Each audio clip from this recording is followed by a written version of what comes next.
Bismillahirrahmanirrahim. Assalamualaikum warahmatullahi wabarakatuh. Alhamdulillah hamdan thayyiban mubarakan fih kama yuhibbu rabbuna yardah. Asyhadu an la ilaha illallah la syarikalah wa asyhadu anna Muhammadan abduhu wa rasuluhu. Amma ba'd. Tayyib al-ikhwah wal akhwat rahimani wa rahimakumullah. Tulab wa talibat kelas 11 KMI yang dimuliakan Allah Subhanahu wa taala. Kita lanjutkan lagi pelajaran kita masih di pengantar pentingnya mempelajari tauhid. Di muqaddimah sebelum kita memasuki bab-bab yang ada di kitab tauhid. Nah, kita sampai pada dalil yang ketiga tentang pentingnya tauhid yang disebutkan oleh Syekh Muhammad bin Abdul Wahab, wa qaulihi ta'ala wa'budullaha wa la tusyriku bihi syai'a. Surat An-Nisa ayat 36. Sembahlah Allah Subhanahu wa taala semata dan janganlah kalian sekutukan Allah dengan satu apapun. Allah Subhanahu wa taala di sini menggandengkan antara kewajiban menyembah Allah dan keharusan meninggalkan syirik. Ini menunjukkan dua perkara ini harus dilakukan dalam satu waktu yang sama, tidak boleh terpisah. Taib Allah mengatakan wa'budullaha wa la tusyriku bihi syai'a. Tusyriku bihi syai'a utrukus syirka, tinggalkanlah syirik. Syirik itu apa? Ini definisinya. Huwa taswiyatu ghairillahi billahi fima huwa min khasaisillahi. Nah, tolong kasih garis bawah, ini penting ya. Syirik itu artinya adalah menyamakan Allah dengan selain Allah dalam perkara yang merupakan kekhususan Allah. Kekhususan Allah itu apa ya? Tiga itu, rububiyah, uluhiyah, dan asma wa sifat. Jadi jika ada orang menyamakan Allah dalam perkara yang itu kekhususan Allah ini, dia berarti syirik. Contoh, orang menyamakan Allah dalam perkara rububiyah, memberi rezeki. Dia menyamakan Allah, dia yakin Allah memberi rezeki. Tapi ada makhluk lain yang dia sangka, dia klaim bisa memberi rezeki selain Allah. Ya, Kiai Slamet ya, atau Nyi Roro Kidul atau yang lainnya ya. Nah, ini berarti dia menyembahkan Allah dalam perkara pemberian rezeki. Ya, ini syirik. Ya, dalam perkara yang lain juga sama. Ya, seperti orang-orang non-Islam kan menyembah selain Allah. Berarti mereka menyamakan uluhiyah. Ya, Tuhan lain dengan uluhiyahnya Allah. Mereka berikan sesembahan. Mereka menyembah selain Allah. Ya, maka ini jelas sekali ini kesyirikan. Atau seperti kesyirikan di masa para rasul. Mereka mau tuh ngakui Allah secara cara rububiyah. Mau tuh ngomong yang nyiptakan langit, nyiptakan bumi. Ya, sebagaimana dalam Al-Qur'an, ya, wala in sa'altahum man khalaqas samawati wal ard la yaqulunallah. La yaqulunallah. Jika kalian tanya kepada orang-orang musyrikin itu siapa yang nyiptakan langit dan bumi, sungguh mereka pasti akan menjawab yang nyiptakan Allah. Tapi mereka tetap nyembah berhala.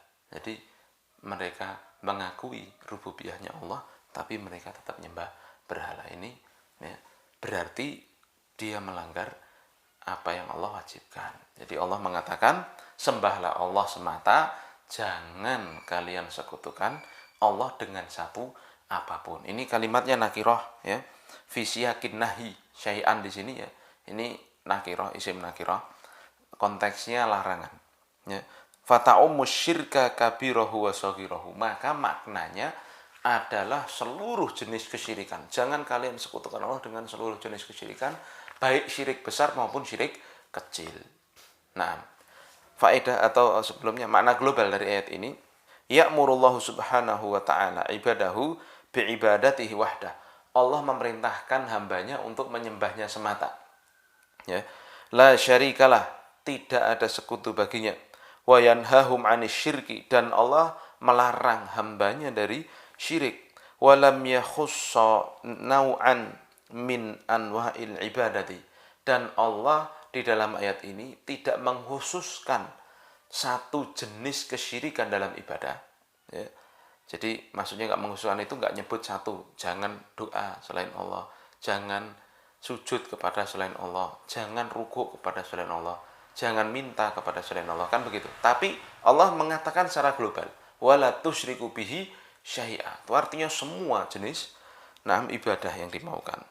La du'aan wala salatan wala ghairiha. Ya tidak doa, tidak salat, tidak selainnya, semuanya itu dilarang ya kepada selain Allah. La liya'ummal amru jami'an wa ibadah, supaya dalam perkara ini ya mencakup seluruh jenis ibadah, walam yakhussanahu an min anwa'is syirki, dan tidak mengkhususkan ya dalam satu jenis kesyirikan, liya'umman nahyu jami'a anwa'is syirki, supaya larangannya mencakup segala jenis kesyirikan. Jadi ketika Allah mengatakan wa'budullaha, sembahlah Allah dalam seluruh jenis penyembahan, wala tusyriku bihi syai'a, dan jangan kalian sekutukan Allah dengan apapun dalam seluruh jenis kesyirikan. Begitu.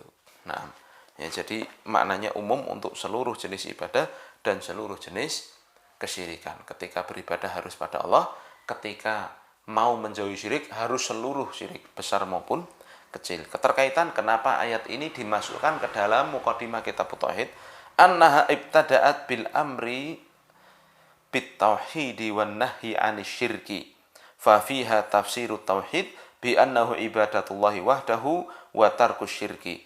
Bahwa ayat ini dimulai dengan perintah untuk bertauhid dan larangan dari syirik. Ayatnya kan jelas sekali, sembahlah Allah, jauhilah syirik, kan begitu. Fa fiha tafsirut tauhid bi annahu ibadatullahi wahdah wa tarkus syirki. Maka ini merupakan tafsir yang sangat tegas, yang sangat terang sekali dari tauhid, bahwa tauhid itu adalah nyembah Allah semata dan menjauhi segala jenis kesyirikan. Maka pantas sekali ayat ini dinukil ya, di mukadimah untuk menyadarkan kita pentingnya tauhid. Faedah dari ayat ini yang pertama, wujubu ifradillahi bil ibadah, wajibnya mengesahkan Allah dalam ibadah. Li'anna Allah amara bidzalika awalan fahuwa aqidul wajibat, karena Allah memerintahkan untuk menyembah Allah dulu ya, dan nyembah Allah semata ini adalah kewajiban yang paling wajib. Yang kedua, tahrimus syirk, li'anna Allah naha anhu fahuwa asyaddul muharramat, larangan dari kesyirikan, karena Allah jelas sekali melarang, wala tusyriku, Allah jelas sekali mengatakan jangan kalian menyekutukan Allah ya. Dan syirik ini ya termasuk keharaman yang paling haram, yang paling besar. Lalu yang ketiga, an-najtina bisyirki syartun fi sihhatil ibadah, bahwa menjauhi kesyirikan ini merupakan syarat sahnya satu ibadah. Li'anna Allah qarana al-amra bil ibadati bin nahyi 'anil syirki, karena Allah menggandengkan antara perintah untuk menyembah Allah ya, untuk beribadah pada Allah semata, dengan larangan untuk larangan dari berbuat syirik. Jadi digandengkan jadi satu, sembah Allah, jauhi syirik. Ini nggak bisa dipisahkan ya. Maka menjauhi syirik ini ya merupakan apa? Syarat sahnya ibadah. Ya nggak bisa orang nyembah Allah tapi dalam saat yang bersamaan ya meminta kepada sesembahan selain Allah. Ini tidak sah ibadahnya. Taib. Kemudian yang ketiga, annasyirka haramun qaliluhu wa katsirahu. Syirik itu haram. Mau yang sedikit mau yang banyak sama haramnya. Ya, kabirahu wa saghirahu. Mau syirik besar maupun syirik kecil sama-sama haramnya. Li'anna kalimata syai'an nakiratun fi siyakin nahyi fata'ummu kullu dzalika. Karena di ayat ini sangat jelas sekali memakai isim nakirah syai'a. Maka mencakup seluruh perkara, mau kecil mau besar. Lalu yang terakhir faedahnya, annahu la yajuzu an yusyrika ma'allahi ahadun fi ibadatihi la malakun wala nabiyyun wala salihun minal awliya'i wala sanamun li'anna kalimata syai'an amatun. Tidak boleh menyekutukan Allah dengan satu apapun dalam ibadah kepada Allah ya, baik kepada malaikat, pada nabi, pada orang soleh, pada para wali ya, dan juga pada berhala, karena kalimat syai'an ini mencakup seluruh sesembahan selain Allah ya.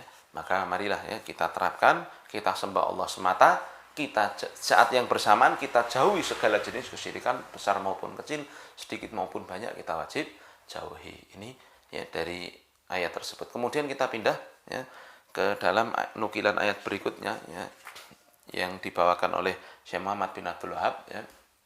Nah, di pengantar kitab Tauhid ini. Nah, Allah Subhanahu wa taala berfirman ya, wa qaulihi qul ta'alau atlu ma harrama rabbukum 'alaikum alla tusyriku bihi syai'a al-ayat. Tapi ini ada Al-An'am 151 153. Jadi ayatnya ini seharusnya panjang. Namun yang dinukil ya di nuskhah yang ada di hadapan kita ya, yang juga mungkin di hadapan antumna itu dipotong ayatnya sampai situ aja. Tapi ini ya menghafalkannya sampai ayat 153. Jadi agak panjang ya. Tolong dihafalin ayat Al-An'am ayat 151 sampai 153. Ada 10 wasiat di situ nanti intinya. Nah, Allah Subhanahu wa taala berfirman ya wa qaulihi qul ta'alau atlu ma harrama rabbukum 'alaikum. Katakan ta'alau ai halummu wa aqbilu. Kemari dan terimalah ya. Jadi maksudnya ke sini tak kasih tahu begitu. Seperti itu kalau bahasa kita mungkin ya. Kemarilah atlu ma harrama rabbukum 'alaikum. Aku bacakan kepada kalian atlu ay ya,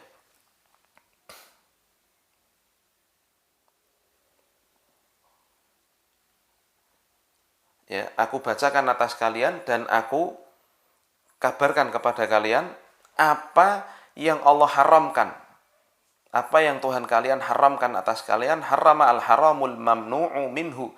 Haram yaitu sesuatu yang dilarang darinya. Wa huwa ma yu'aqabu fa'iluhu wa yuthabu tarikuhu. Kasih garis bawah arti dari haram. Haram itu artinya secara usul fikih ini ya definisinya. Ma yu'aqabu fa'iluhu wa yuthabu tarikuhu. Siapa yang akan dihukum orang yang melakukannya ya, dan diberi balasan orang yang meninggalkannya.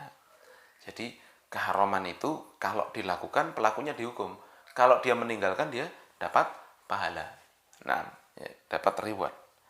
Nah, lah apa itu al-ayat? Ya, jadi ayatnya ini panjang. Ai ila akhiril ayati tsalathi min suratil an'am, sampai akhir dari surat Al-An'am, sampai akhir 153 Al-An'am, min qaulihi qul ta'alau ila qaulihi fi khitamil ayati tsalitsa dzalikum wasaqum bihi la'allakum tattaqun, sampai pada ayat 153 yang ditutup dengan kalimat dzalikum wasaqum bihi, itulah yang kami wasiatkan pada kalian, la'allakum tattaqun, semoga mudah-mudahan kalian menjadi orang yang bertakwa jika melakukan 10 perkara tersebut.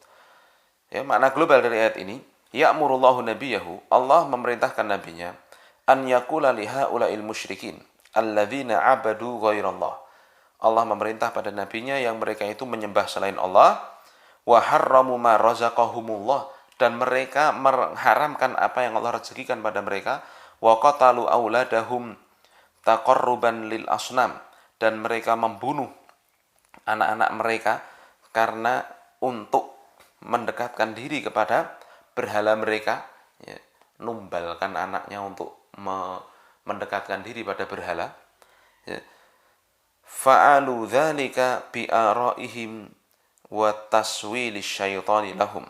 Mereka melakukan itu semua dengan atas dasar pikiran mereka sendiri dan juga bisikan syaitan ya, yang menggelincirkan mereka, dorongan dari syaitan. Halummu aqussu alaikum ma harrama khaliqukum wa malikukum tahriman haqqan wa la takharrusan wa dhannan.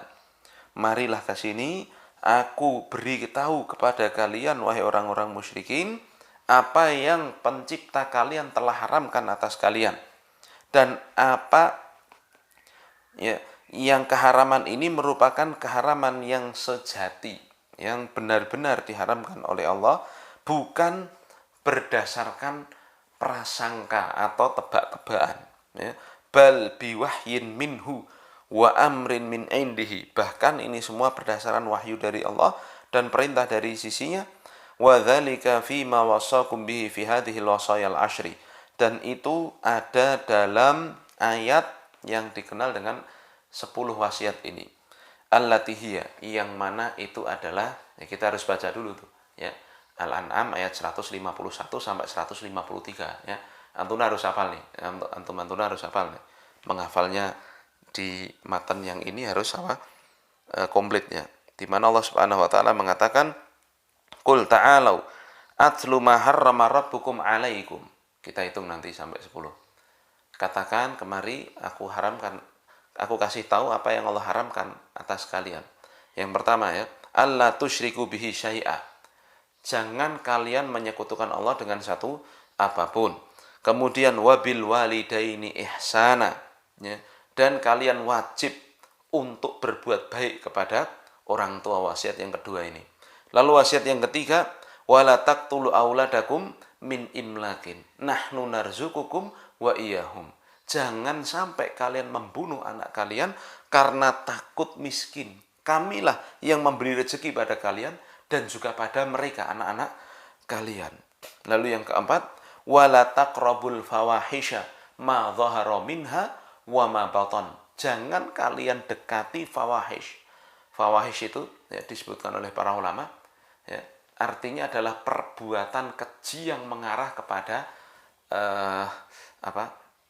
yang mengarah kepada syahwat lah begitu ya. Jangan kalian dekati fawahish, perbuatan fahisyah, baik yang terang-terangan maupun yang tidak terang-terangan ya. Kemudian yang kelima, wala taqtulun nafsallati harramallahu illa bilhaq. Janganlah kalian ya membunuh jiwa yang telah Allah haramkan kecuali dengan kebenaran. Kebenaran membunuh jiwa itu ada dalam hadis yang pernah kita hafal di hadis arba'in ya. Ya di antaranya an-nafsu bin nafsi ya, kemudian zani ya, kemudian tarikul dinihi mufarikul jamaah ya, yaitu orang yang membunuh orang lain atau si pezina ya, atau yang ketiga orang yang murtad meninggalkan agama itu yang namanya boleh dibunuh secara hak. Nah, maka Allah di sini mengharamkan di wasiat yang kelima itu, jangan sampai kalian membunuh jiwa yang diharamkan Allah Subhanahu wa taala. Kemudian ayat 151 ditutup dengan kalimat wasiat, dzalikum wasaqum bihi la'allakum ta'qilun. Demikianlah kami wasiatkan kepada kalian agar kalian berakal. Ditutup dengan kalimat wasaqum. Ya. Kemudian ayat 52 Allah Subhanahu wa taala melanjutkan ya. Berarti yang keenam, wala taqrabu malal yatimi ya illa bil haq ya. Illa bil lati hiya ahsan, wala taqrabu malal yatimi illa billati hiya ahsan ya, hatta yablugha asyuddah ya. Jangan kalian dekati harta anak yatim kecuali dengan cara yang terbaik. Jadi maksudnya membelanjakan harta anak yatim itu dengan cara yang terbaik sampai mereka bisa tegak, sampai mereka bisa mandiri dan bisa mengurusi urusannya semuanya. Kemudian yang ketujuh, wa auful kaila wal mizana bil qist ya. Dan penuhilah timbangan dan takaran dengan sebaik-baiknya, dengan seadil-adilnya. Ya, kemudian yang kedelapan, la nukallifu nafsan illa wus'aha ya. Tidaklah kami memberikan beban kepada manusia, kepada setiap jiwa kecuali yang dia mampukan. Lalu wasiat yang ke-8, wa idza qultum fa'dilu walau kana dza qurba. Kalau kalian berkata-kata, adillah kalian walaupun kepada orang yang sangat dekat dan memiliki kekerabatan. Lalu wasiat yang ke-9, wa bi ahdillahi aufu. Dan dengan janji Allah penuhilah. Ya, lalu ditutup ayat 152-nya, dzalikum wasaqum bihi la'allakum tadzakkarun. Demikianlah kami wasiatkan pada kalian agar kalian bertadzakkar ya tadzakkar. Ya, jadi agar terus mengingat-ingat Allah Subhanahu wa taala. Lalu 153-nya ya ditutup dengan kalimat Allah Subhanahu wa taala, wasiat yang ke-10 berarti ya. Allah mengatakan, wa anna hadza sirati mustaqiman fattabi'uhu. Ini yang ke-10.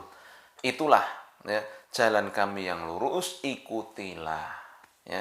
Wala tattabi'us subul, dan jangan kalian mengikuti jalan-jalan, ya, fatafarraqa bikum an sabili, maka kalian kalau mengikuti jalan-jalan, ya, yang kecil-kecil, jalan-jalan bid'ah, jalan-jalan yang keluar dari aturan yang benar, itulah yang akan mencerai belaikan kalian dari jalanku, kata Allah Subhanahu wa taala. Ya, ditutup dengan kalimat dzalikum wasaqum bihi la'allakum tattaqun, 153, ya. Itulah, demikianlah kami wasiatkan kepada kalian agar kalian menjadi orang yang bertakwa. Nah, maka ini, ya, 151 sampai 153 ini, ya, tolong dihafal, ya, di matan ini. Sangat penting. Dan di sini tadi Syekh Fauzan ingin menjelaskan, ya, 10 tentang 10 wasiat tersebut. Yang pertama, wasakum an la tusyriku bihi syai'a. Allah mewasiatkan di di ayat yang isinya 10 wasiat ini. Yang pertama adalah tidak menyekutukan Allah dengan satu apapun, ya. Wa hadza nahyun anisyirki umuman. Ini adalah larangan dari berbuat syirik secara umum, ya. Fasyamula kulla musyrikin bihi min anwa'il ma'budati min dunillahi wa kulla musyrikin fihi min anwa'il ibadati. Maka mencakup seluruh, ya, perbuatan syirik dari jenis-jenis ibadah kepada selain Allah dan seluruh kesyirikan yang di dalamnya ada jenis-jenis ibadah kepada Allah. Jadi mencakup semua perkara kesyirikan, ya. Jadi larangan pertama, wasiat yang pertama itu adalah wasiat supaya menyembah Allah dan tidak berbuat syirik. Wasiat yang kedua, wasakum antuhsinu bil walidaini ihsana. Allah berwasiat agar kalian berbuat sebaik-baik mungkin kepada orang tua, bibirrihima wa hifdzihima, ya, wa siyanatihima wa ta'atihima fi ghairi maksiatillah. Cara berbuat baik pada orang tua itu bagaimana? Bibirrihima, berbuat baik kepada keduanya dengan perkataan maupun perbuatan. Wa hifdzihima, menjaga keduanya. Wa siyanatihima, menjaga kehormatan kedua orang tua. Wa ta'atihima, ya, mentaati keduanya selama tidak dalam perkara maksiat. Wa tarkit tarafu'i alaihima, dan tidak merasa sombong, ya, di atas kedua orang tuanya. Ini yang perlu kita camkan. Kadang kita itu sekarang masa muda, masa jaya-jayanya dalam tanda kutip, badannya sehat-sehatnya, ya. Kemudian, ya, merasa nggak butuh orang tua, ya, merasa orang tuanya apa begitu, ya. Nah, maka ini perlu kita sadari, kita perlu stop dulu tuh, ya, pikiran-pikiran yang nyeleneh-nyeleneh. Coba kita sejauh mana kita berbakti pada orang tua. Harusnya seumuran antum, ya, antuna itu sudah nggak diperintah lagi tuh sama orang tua. Bangun pagi, sholat subuh, sholat malam bahkan itu harusnya nggak diperintah lagi. Ada rumah kotor disapu tuh bangetan kalau sampai diperintah, ya. Ini, ya, bukannya saya sombong, ini pernah saya terapkan sendiri dalam diri saya.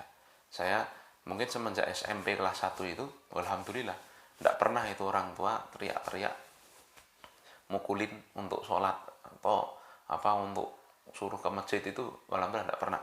Sudah sadar sendiri, alhamdulillah, ya. Orang tua saya juga nggak pernah itu, ya, mungkin bisa ditanyakan sendiri kalau ketemu, ya, ya alhamdulillah begitu, ya. Harus saya waktu itu, ya, punya adik 2 kan begitu, harus ngopeni adiknya. Orang tua saya jualan begitu kan dulu, ya. Jadi ibu saya itu kan kulaan di pasar begitu. Nah, yang di rumah saya sama adik-adik kan begitu, harus bagaimana, ya udah, ya, bareng-bareng. Itu saya SD itu, ya. Saya SD belum SMP itu ngurusin adik-adik itu, ya. Kadang bikin ya, harus bagiin makan dan sebagainya, ya, seperti itulah, ya. Nah, nyapu dan sebagainya, ya, ya harus seperti itu. Bapak ibunya sibuk ngurusin kita, nyari nafkah untuk kita, ya, kitanya harus membalas, ya. Nah, dan jangan kira, ya, bapak antum, ibu antum tidak pernah ngeluh pada antum kan. Wah, bapak rakyat rantu edit le, ibu juga sama, waduh iki nggak bisa masak le, nggak pernah. Ini baru sulit keuangan, Dok, baru begini, nggak pernah bapak ibu ngeluh pada kita itu, ya. Nah, tapi mungkin di belakang itu semua bapak ibu antum itu mati-matian berusaha keras untuk menghidupi antum, untuk memberikan kebahagiaan pada antum, ya. Bahkan di masa pandemi ini, masya Allah ya, mungkin tadinya bapaknya jaya-jaya saja usahanya, tapi sekarang mungkin aja ya ada yang sampai untuk makan itu kadang utang dulu sama perusahaannya, sama ininya dan sebagainya. Maka ya inilah ya, orang tua kita yang sungguh luar biasa ya, mengasuh kita dari semenjak kita ndak ada apa-apa, ndak bisa apa-apa, dulu kecil ngompol apa semua kita diurusi oleh bapak ibu kita ya. Sekarang kita sudah bisa agak sedikit membahagiakan orang tua kita, harus kita upayakan itu, berbuat baik semaksimal mungkin dengan cara yang dikatakan Syekh Fauzan ini.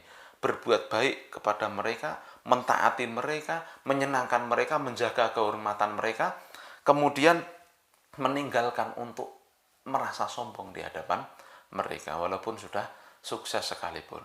Nah, marilah ya kita jalankan ini wasiat Allah yang digandengkan dengan menyembah Allah tadi. Wajib menyembah Allah, lalu wajib untuk berbuat baik kepada orang tua. Nabi Ibrahim saja yang orang tuanya musyrik ya, itu ya, bagaimana bahkan dalam sebuah dalam tafsir At-Tabari saya pernah baca ya, bahwa sesungguhnya bapaknya Nabi Ibrahim itu pernah diajak oleh Nabi Ibrahim ke kafilahnya Nabi Ibrahim ya. Kan setelah kejadian Nabi Ibrahim dibakar itu kan Nabi Ibrahim pergi dari tempatnya itu ya, dari daerahnya itu ya, karena gangguan semakin besar dan sebagainya kan. Nah, bapaknya itu sebenarnya sudah berhalanya udah nggak disembah, bapaknya sempat ikut itu, tapi masya Allah ya, takdir Allah Subhanahu Wa Taala, Nabi Ibrahim sudah berusaha sebaik mungkin berbuat baik, menasihati bapaknya, mengajak bapaknya meninggalkan berhala, tapi ternyata tetap dia berhasil. Dan Nabi Ibrahim tidak pernah berkata jelek kepada bapaknya, padahal bapaknya ya, orang yang menyekutukan Allah Ta'ala. Maka marilah kita ini ya, mungkin orang tua kita insya Allah ya, tidak ada kita yang mungkin diuji sebagaimana ujiannya para nabi. Maka mari ya kita upayakan selama orang tua kita masih hidup ya, kita baik kepada keduanya dengan segala bentuk kebaikan. Kemudian yang ketiga, wasiat yang ketiga, wa wasakum an la taqtulu auladakum min imlaq. Allah mewasiatkan agar tidak membunuh anak karena takut miskin, ai la taidu banatakum. Ya, wa'dul banat itu artinya mengubur hidup-hidup anak perempuan. Jangan kalian bunuh hidup-hidup anak perempuan kalian. Wala taqtulu abna'akum khasyatal faqr. Jangan kalian bunuh anak kalian karena takut miskin. Fa inni razikukum wa razikuhum, karena aku adalah pemberi rezeki mereka dan rezeki kalian. Falastum tarzukunahum, bukanlah kalian yang memberi rezeki mereka. Bal la tarzukuna anfusakum, bahkan kalian itu nggak bisa memberi rezeki kepada diri kalian sendiri. Sehat ini rezeki loh ya. Tidak ada tuh yang bisa memberi rezeki sehat kecuali Allah. Mau dokter ratusan dikumpulkan, kalau Allah takdirkan dia sakit ya sakit, masya Allah. Dan Allah lah yang menjamin rezeki bagi kalian dan anak-anak kalian. Maka jangan sampai ya perbuatan jelek kepada anak ini ya dilakukan. Nah, kemudian wasiat yang keempat, wa wasakum an la taqrabul fawahisha ma dhahara minha wa ma batan. Allah mewasiatkan pada kalian untuk menjauhi perbuatan fahisyah, perbuatan keji yang mengarah ke syahwat itu. Ya, baik nampak maupun tidak nampak, ai al ma'asyidh dhahirah wal khafiyah, yaitu perbuatan maksiat secara umum yang nampak maupun tidak nampak. Kalau di zaman sekarang ini saya wasiatkan benar-benar hati-hati dengan yang namanya medsos. Ya, beberapa waktu yang lalu ya ada Ustadz Joko di Jajar itu ya, ketemu sama, masya Allah ya, ada orang wanita begitu ya, hancur masa depannya lah begitu. Minta tolong nangis-nangis apa semua gara-gara modal HP itu, gara-gara medsos, gara-gara Facebook dan sebagainya. Ya akhirnya dilaporkan polisi minta tolong temannya Ustaz Joko yang polisi ya, kemudian diurusi oleh polisinya itu ya. Masih muda, anak IAIN itu, nah, masih semester 3 IAIN ya. Ini sebabnya medsos ya. Maka di sini kaitannya dengan wasiat Allah Subhanahu Wa Taala untuk menjauhi maksiat, apalagi yang mendekati syahwat secara umum ya. baik yang nampak maupun yang tidak nampak, yang saat ini sangat-sangat berbahaya adalah bermaksiat ketika tidak bersama orang lain, ketika sendirian dengan medsos ya. Maka sebagaimana telah kita wajibkan ya, anak-anak MGKM itu tidak memiliki Facebook, tidak memiliki Instagram ya, ini tolong untuk dihapuskan. Nah, saya sendiri insya Allah berusaha semaksimal mungkin untuk komitmen dengan hal tersebut ya. Adapun media pembelajaran yang memang saat ini mungkin ada ustadz yang pakai Zoom, yang pakai Google Classroom. Nah, saya pilih YouTube ini karena memang banyak pertimbangan ya, yang insya Allah kita juga berusaha bertakwa semaksimal mungkin dengan wasilah ini. Nah, tapi ya tolong ya, kaitannya dengan media online ini perkara yang sangat sebenarnya pisau bermata dua ya. Kalau kita pakai dengan baik ya bisa baik insya Allah. Tapi sebaliknya kalau kita tidak punya kontrol ya bisa terjerumus dalam perkara-perkara yang membahayakan ya. Maka lebih baiknya saat ini ya kita menghindari perkara-perkara yang jelek yang mungkin masuk ya, setan yang masuk dalam sisi tersebut kita hindari. Apalagi yang akhwat ya, jangan sampai ada itu Instagramnya, wajahnya ya, dan sebagainya, mungkin bagian tangannya apanya yang lain, jangan sampai itu ya. Kita sudah sering ya dengar itu kena sihir ya, kena santet ya. Dukunnya tambah modern dalam tanda kutipnya. Dulu mungkin tidak ada WhatsApp, tidak ada Facebook, jadi nggak bisa nyihir pakai Facebook ya. Sekarang ya, tambah canggih juga setannya, Masya Allah ya. Maka marilah kita bertakwa dengan medsos yang kita miliki, khususnya kaitannya dengan hal ini ya, menjauhi perbuatan fahisyah baik zahir maupun tidak nampak ya. Kemudian yang kelima, wasiat yang kelima adalah wa wasakum an la taqtulun nafsal lati harramallahu qatlaha. Allah mewasiatkan kalian untuk tidak membunuh jiwa yang telah Allah haramkan. Wahiyan nafsul mu'minatul mu'ahadatu bil haq illa bil haq ya, yaitu jiwa seorang mukmin atau jiwa orang kafir yang mu'ahad, yang ada perjanjian dengan negara Islam kecuali dengan kebenaran. Allazi yubihu qatlaha min qisasin aw zinan ba'da ihsanin aw riddatin ba'da Islam. Yang tadi ya sudah saya sebutkan pula ya, dibolehkan untuk dibunuh secara syariat Islam itu ketika dia harus dikisos atau dia sudah menikah tapi berzina atau dia adalah orang yang murtad dari Islam. Ini wasiat yang kelima. Wasiat yang keenam, wa wasakum an la taqrabu malal yatimi wa huwa tiflul ladzi mata abuhu. Wasiat ya untuk menjauhi harta anak yatim. Ya. Yatim itu apa sih definisinya? Ini dia. Anak yang telah meninggal bapaknya dan dia dalam keadaan masih kecil. Kita hati-hati sekali itu dengan harta mereka. Ya, kalau diwasiatkan dikasih dititipin harta untuk anak yatim ya harus kita serahkan. Illa billati hiya ahsanu min tasrifihi bima yahfadhu. Kecuali dengan perkara yang lebih baik untuk bisa mengatur harta anak tersebut dan menjaganya. Jadi kalau mungkin ya ini bagi biasanya pengurus yayasan ya, itu kan kadang ada dana anak yatim ya, dengan cara yang terbaik dikelola. Ini diupayakan seperti itu. Wa yunammihi lahu hatta tadfa'uhu ilaihi hina yablugha ashuddah ay ar-rusyda wa zawala safahi ma'al bulughi. Dan hendaknya dia memelihara dan mengembangkan harta anak yatim itu sampai nanti dikembalikan kepada anak yatimnya ketika anak yatimnya ini sudah balagha asyuddah, sudah dewasa. Artinya balagha asyuddah itu adalah sudah bisa mikir dan hilang kekanak-kanakannya ya, karena dia sudah mulai dewasa. Nah, ini wasiat yang keenam. Wasiat yang ketujuh, wa auful kaila wal mizana bil qisti la nukallifu nafsan illa wus'aha. Ya, dan penuhilah takaran dan timbangan dengan seadil-adilnya, dengan sebaik mungkin. Kami tidak membebani manusia kecuali yang bisa mereka pikul. Ai aqimul adla fil akhdhi wal i'ta'i hasba istita'atikum. Ya, tegakkanlah keadilan dalam mengambil maupun memberikan. Maka kata Syekh Utsaimin ya, dalam masalah timbangan ini ternyata tidak hanya dalam masalah timbangan sebenarnya itu, ya. Memang secara khusus ayat-ayat tersebut bermakna timbangan, ya. Ketika kita jual beli, orang beli kurma 1 kilo, ya wajib 1 kilo hangat kalau bahasa Jawa ini bisa, ya.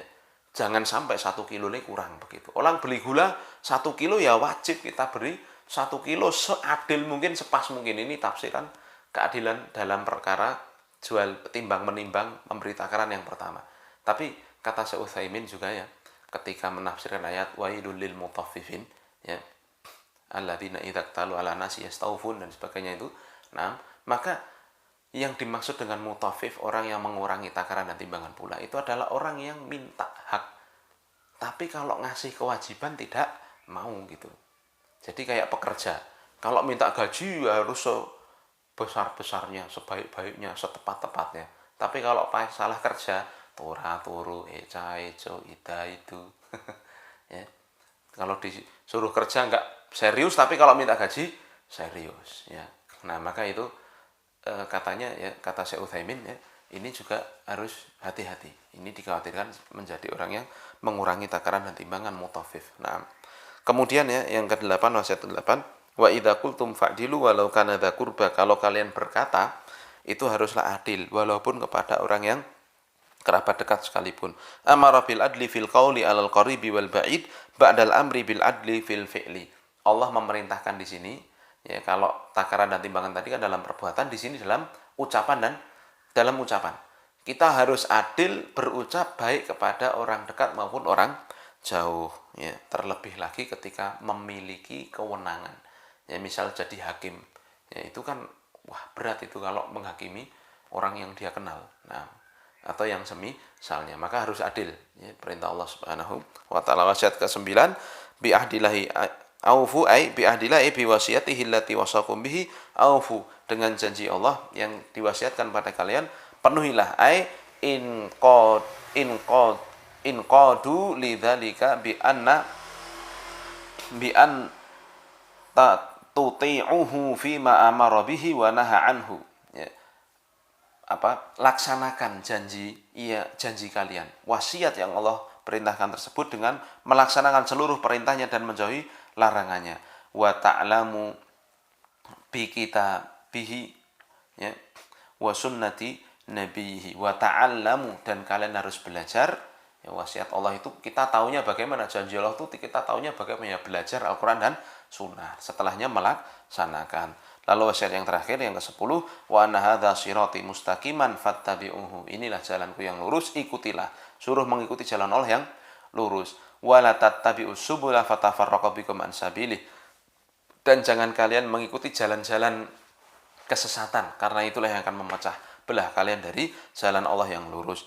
Ai alladzi awsatukum bihi fi hatainil ayataini min tarkil manhiyati wa a'dhamuha syirku, yaitu ikutilah, ya, apa yang telah kuwasiatkan dalam dua ayat ini, yang paling besarnya, ya, adalah perintah untuk menjauhi kesyirikan, wa fi'lul wajibat, dan lakukanlah kewajiban, yang paling besarnya adalah tauhid, ya. Inilah huwas siratul mustaqim, jalan yang lurus. Jadi melaksanakan perintah, menjauhi larangan, inilah jalan yang lurus. Nah, perintah Allah itu banyak sekali, ya, kita harus belajar. Yang paling besarnya adalah tauhid. Nah, dan larangan, kita harus saat yang bersamaan kita juga harus menjauhi larangan Allah. Dan larangan Allah itu banyak sekali pula. Dan yang paling besarnya adalah syirik. Ya, maka kita harus belajar untuk mengetahui jalan yang lurus, ya. Nah, ya. Fattabi'uhu wa la tattabi'u subul, di sini Syekh Fauzan menambahkan, ikutilah jalan Allah yang lurus, jangan ikuti subul.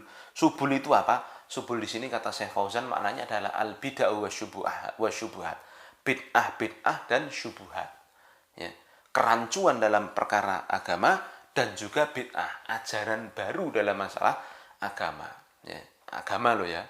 Jadi jangan sampai salah kaprah. Nek kabeh ora entuk, ora usah numpak mobil, numpak unta. Ini salah kaprah. Jadi Nabi kan dulu juga nggak makan tempe. Sekarang juga ada tempe. Sekarang ada tempe. Boleh nggak kita makan tempe? Ini perkara dunia apa perkara agama? Nah, Jadi kalau perkara dunia ya nggak masalah. Tapi kalau perkara agama lalu dijadikan tren baru, lah ini yang jadi masalah. Kita, kata Syekh Fauzan di sini, jangan ikuti subul-subul, itu adalah bid'ah. Ajaran-ajaran baru ya, yang diada-adakan setelah Nabi meninggal, tidak pernah diamalkan Nabi, tidak pernah diamalkan sahabat, tidak pernah pula diamalkan para ulama sepanjang zaman. Ya, maka jangan diikuti. Kenapa? Kalau mengikuti bid'ah dan syubhat itu, ini jadinya fatafarraqa bikum an sabili tamilu wa tabikum an dinihi. Ya. Ya.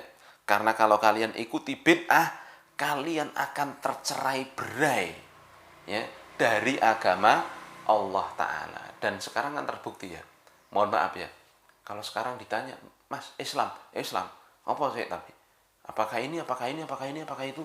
Oh, banyak sekali kayaknya. Dan rata-rata semuanya punya tata cara yang berbeda-beda.